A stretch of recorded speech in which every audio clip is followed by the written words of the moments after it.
Ovo su mi neke specijalne boje za ove tanjire i za šolje.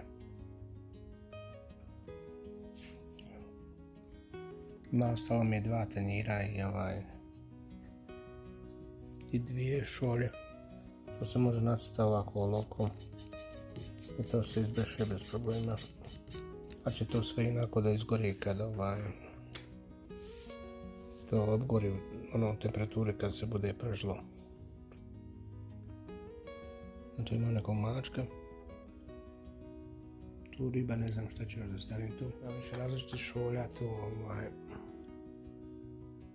ovako lice, to je najteže da se uradi. Ovo mi je zanimljivo, radio sam par ovakih,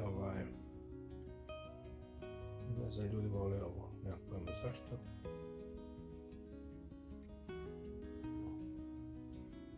To može ovako bude i priroda neka.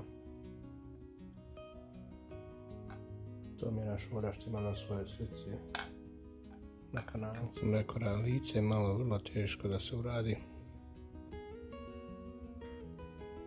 I tako to ispadne, ono dobije sjaj kad se to ispeče.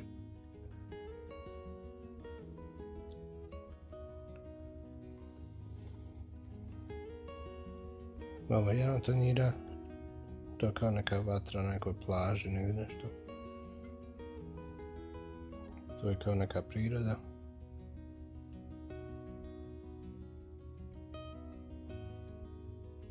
Ovdje imam dodatno jedno lice što sam isto. Ovo je prilično teško da se uradi.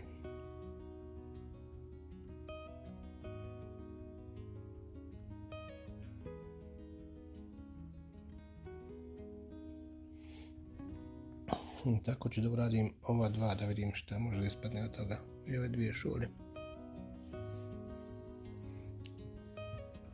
Prvo ću sve ponovim ove linije sa ovom bojom crnom. Pa onda ću tu sve bojim. Treba više slojeva da napravim.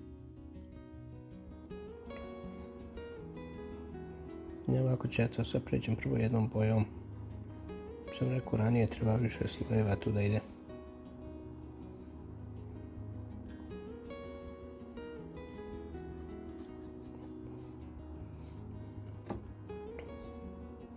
Onda ću poslije dodajem ostale boje.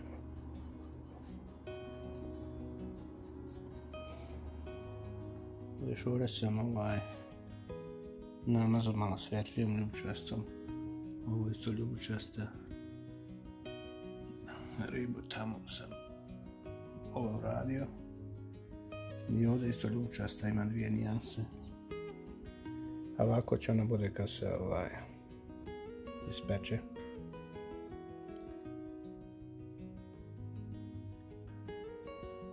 Tako nekih mjeseci. Noć. Znači tako će to bude.